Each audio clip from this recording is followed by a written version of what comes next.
Hello students, welcome to all of you in science classes. Students, आजकल हम लोग जो केमिस्ट्री में पढ़ रहे हैं वो various laws of chemical combinations पढ़ रहे हैं, जिसमें कि law of conservation of mass, law of constant proportion, law of multiple proportion. On the basis of these laws एक ब्रिटेन के एक स्कूल टीचर जिनका नाम था जॉन डाल्टन, उन्होंने अपना एज्यूम किया about the various properties of atom और एक एटॉमिक थ्योरी उन्होंने प्रपोज किया इन ईयर 1803 में। वो on the basis of assumptions था, पोस्टुलेट्स थे, जो कि बाद में बहुत कंट्रोवर्शियल हुए और बाद में कुछ पार्ट उसके प्रूव भी हुए, सही भी साबित हुए, और कुछ पार्ट उसके गलत भी साबित हुए। तो हम लोगों को ये समझने के लिए जॉन डाल्टन की एटॉमिक थ्योरी एक बार समझना पढ़ना जरूरी है। तो on the basis of first two laws, that is law of conservation of mass और लॉ ऑफ कांस्टेंट प्रोपोर्शन के बेसिस पर जॉन डाल्टन ने अपनी एटॉमिक थ्योरी दी, जिसके कुछ पॉइंट्स इस टाइप के हैं। First, all the matter is made up of smallest and indivisible particles called atoms। सारे भी मैटर जो है उसका जो स्मॉलेस्ट पार्ट होता है that is known as atom, और ये एटम को फर्दर फिर कभी डिवाइड नहीं किया जाता, दे आर इनडिविजिबल। ठीक, और एटम शब्द की उत्पत्ति भी हुई थी। एटम शब्द जो डिराइव हुआ था वो एटमॉस से हुआ था।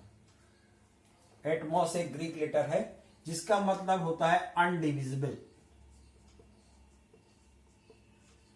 ठीक, अनडिविजिबल। तो एटम शब्द की उत्पत्ति हुई अनडिविजिबल यानी एटमॉस से, और इसीलिए इसका नाम एटम दिया गया।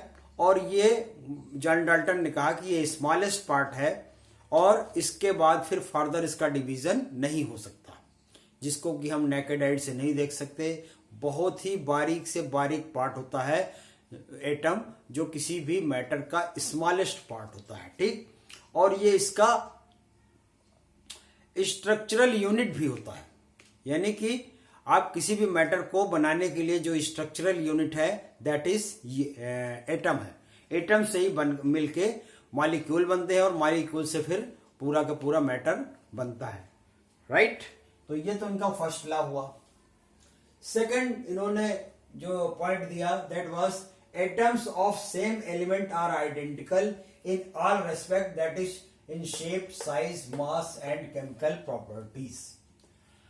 दूसरा पॉइंट जो जॉन डाल्टन ने बताया वो ये था कि कोई भी मैटर का जो एटम होता है, किसी भी एलिमेंट का जो एटम होता है, तो उस एलिमेंट के सारे एटम्स का मास, प्रॉपर्टी, स्ट्रक्चर, शेप, साइज सब इक्वल होता है, आइडेंटिकल होता है। जैसे कि हाइड्रोजन का सारे एटम्स एक टाइप के होंगे, उनका एक मास होगा, एक प्रॉपर्टी होगी केमिकल। राइट, इसी तरह से ऑक्सीजन का अलग होगा, ऑक्सीजन का मास अलग होगा, ऑक्सीजन का शेप साइज अलग होगा।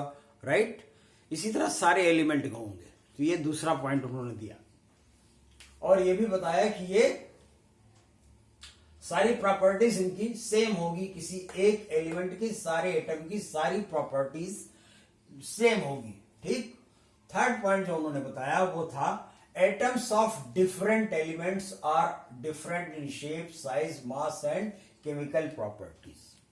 ये भी वही पहले वाले पॉइंट का ही है दूसरा भाग, कि डिफरेंट एलिमेंट के जो एटम्स होंगे वो एक दूसरे से डिफरेंट होंगे। जैसे कार्बन का जो एटम होगा वो ऑक्सीजन वाले से डिफरेंट होगा, हाइड्रोजन का होगा वो क्लोरीन से अलग होगा, सबका अलग अलग प्रॉपर्टी होगी, अलग अलग शेप होगा, अलग अलग साइज होगा, और वो एक दूसरे से नहीं मिलेंगे। ठीक, ये उनकी तीसरी पॉइंट थी। फोर्थ पॉइंट में उन्होंने कहा कि atoms are the smallest particles that takes part in chemical reaction. जो नेक्स्ट पॉइंट था उनका वो था कि atoms are the smallest particle जो कि किसी भी केमिकल रिएक्शन में रिएक्ट करते हैं। ठीक, पार्टिसिपेट करते हैं। ठीक, तो इसका मतलब इन्होंने ये कहा कि atoms are the smallest particle, किसी भी केमिकल रिएक्शन में जो पार्टिकल स्मॉलेस्ट पार्टिकल रिएक्ट करता है दैट इज एटम, जो उसके में पार्टिसिपेट करता है उस केमिकल रिएक्शन में दैट इज एटम। ठीक, ये इनका फोर्थ पॉइंट था। फिफ्थ पॉइंट इन्होंने कहा कि atoms of different element combined in the ratio of simple whole number to form compound that is in ratio of whole number that is 1:1, 1:2, 1:3 etc। यानी कि ये कह रहे हैं कि दो एलिमेंट के जो एटम होंगे वो कंबाइंड होके कंपाउंड बनाएंगे, लेकिन उनका जो कॉम्बिनेशन का रेशियो होगा वो होल नंबर में होगा, वो फ्रैक्शन में नहीं होगा, पॉइंट में नहीं होगा। जैसे कि अगर वाटर जो है में हाइड्रोजन का 1 पार्ट रहेगा तो ऑक्सीजन का 8 पार्ट रहेगा। कार्बन डाइऑक्साइड में कार्बन का 3 पार्ट रहेगा तो ऑक्सीजन का 8 पार्ट रहेगा। ठीक, तो 3:4 का रेशियो वहां रहेगा, यानी कि होल नंबर का रेशियो रहेगा। ठीक, और इसी बेसिस पे आपको याद आ रहा होगा एक केमिकल कॉम्बिनेशन का एक लॉ है that is based on this point and that is law of constant proportion, यानी कि जिसके अंदर ये कहा गया है कि वाटर कोई भी होगा वो 1:8 के रेशियो में हाइड्रोजन और ऑक्सीजन मौजूद रहेगा। तो ये स्टेट करता है लॉ ऑफ कांस्टेंट प्रोपोर्शन को, कांस्टेंट प्रोपोर्शन को, law of constant proportion LCP। ठीक, और लास्ट में उन्होंने कहा कि atoms can neither be created nor be destroyed. अब आपको याद आ गया होगा कि इस पॉइंट को हम लोगों ने पढ़ा था first law of chemical combination में, that was law of conservation of mass. उसमें भी यही बात कही गई थी कि atoms can not be created nor be destroyed. तो ये लॉ किस पे है? Law of conservation of mass पे, LCM पे। ठीक, तो ये पॉइंट्स उन्होंने दिए जो कि बाद में कुछ तो सही भी साबित हुए और कुछ इसमें फर्दर जो डिस्कवरीज हुई, रिसर्चेस हुई, तो उसके बेसिस पे वो बाद में अमान्य कर दिए गए, नहीं माने गए। तो वो कौन से पॉइंट्स हैं जिसको कि हम drawbacks of Dalton's atomic theory कहते हैं। तो डाल्टन्स एटॉमिक थ्योरी के ड्रॉबैक्स क्या क्या थे वो हम लोग देखेंगे। पहला पॉइंट उन्होंने कहा था कि atoms can further can not B divided और इनडिविजिबल होते हैं, स्मॉलेस्ट पार्टिकल होते हैं। लेकिन बाद में जब इलेक्ट्रॉन, प्रोटॉन्स और न्यूट्रॉन्स की डिस्कवरी हुई तो ये पाया गया कि atoms are made up of 3 sub particles, subatomic particles. तो atoms can further be divided into subatomic particles like electrons, protons और न्यूट्रॉन्स। तो इनका पहला वाला लॉ वो अमान्य हो गया, गलत हो गया, क्योंकि उन्होंने कहा था कि एटम से छोटा कुछ होता नहीं। लेकिन बाद की रिसर्चेस और बाद के साइंटिस्ट ने यह पाया कि atoms can further be divided into electrons, protons and neutrons like subatomic particles. ठीक, ये तो दूसरा पहला लॉ हो गया इनका। दूसरा बात उन्होंने कही थी, atoms of same element are identical in all respect in shape, size, mass and chemical properties. इस बात को भी बाद में जब आइसोटोप्स की डिस्कवरी हुई, आइसोटोप्स हम लोग नेक्स्ट चैप्टर में डिटेल में पढ़ेंगे स्ट्रक्चर ऑफ एटम में, लेकिन अभी आप जान लीजिए कि आइसोटोप्स वो एलिमेंट के 2 रूप होते हैं, 2 फॉर्म्स होते हैं जिनके की मास, एटॉमिक मास वो डिफरेंट होते हैं।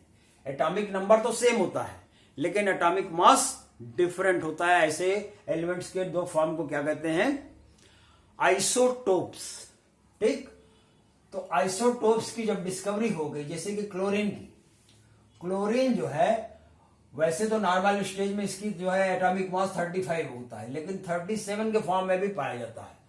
तो दोनों ही क्लोरीन है, यानी कि दोनों के एटॉमिक नंबर सेम है, बट एटॉमिक मास दोनों के डिफरेंट है। और जबकि उन्होंने कहा था कि मास आइडेंटिकल होंगे, किसी भी एक एलिमेंट के 2 मास नहीं हो सकते, जबकि यहां पर 2 मास पाए जाते हैं और इनको एक दूसरे के आइसोटोप्स कहा जाता है।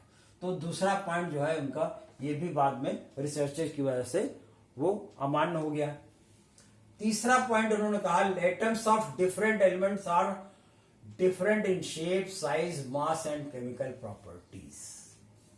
ठीक, उन्होंने कहा कि atoms of different elements are different in shape, size and mass, मतलब दो एलिमेंट के मास एक से नहीं हो सकते, इन्होंने ऐसा कहा था। लेकिन बाद में जब आइसोबार्स की डिस्कवरी हो गई तो यह पाया गया कि दो अलग अलग एलिमेंट के मास भी एक से हो सकते हैं, राइट। और ऐसे एलिमेंट के दो फॉर्म को क्या कहते हैं, ऐसे दो एलिमेंट को क्या कहते हैं एक दूसरे के, आइसोबार्स। जैसे कि atoms of different elements sometimes possess same atomic mass. Atomic number तो उनका डिफरेंट होता है, इसलिए वो डिफरेंट एलिमेंट्स हैं, लेकिन उनका मास सेम होता है। जैसे कि आर्गन और कैल्शियम दो अलग अलग एलिमेंट हैं, दोनों का एटॉमिक नंबर डिफरेंट है, लेकिन एटॉमिक मास दोनों का कितना है, 40।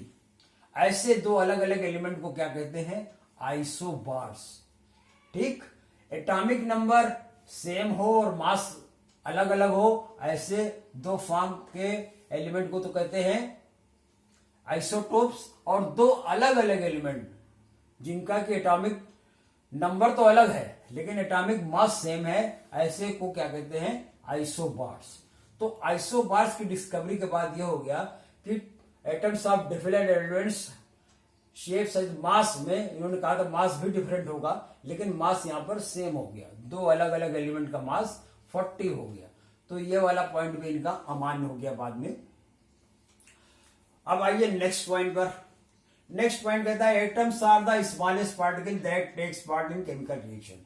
ये बात सही भी है कि किसी भी केमिकल रिएक्शन में एटम ही पार्टिसिपेट करता है और उसको रिएक्ट करता है। फिर नेक्स्ट पॉइंट आ गया atoms of different elements combine in the ratio of simple whole number to form compound in the ratio of 1:2। ये भी चीज प्रूव हो गई सही by the law of chemical constant proportion. और फिर इसके बाद लास्ट पॉइंट था atoms can neither be created nor be divided. ये भी प्रूव हो गया law of conservation of mass से। लेकिन एक चीज रह गई, यहां मास की तो बात हुई दो जगह, ठीक, लेकिन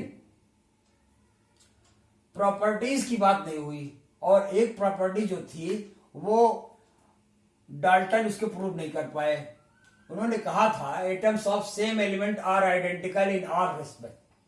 एक एलिमेंट के जितने भी एटम होंगे वो उनकी जो प्रॉपर्टीज होगी, केमिकल प्रॉपर्टीज या ऐसे भी properties, physical properties, they will be equal in the same element.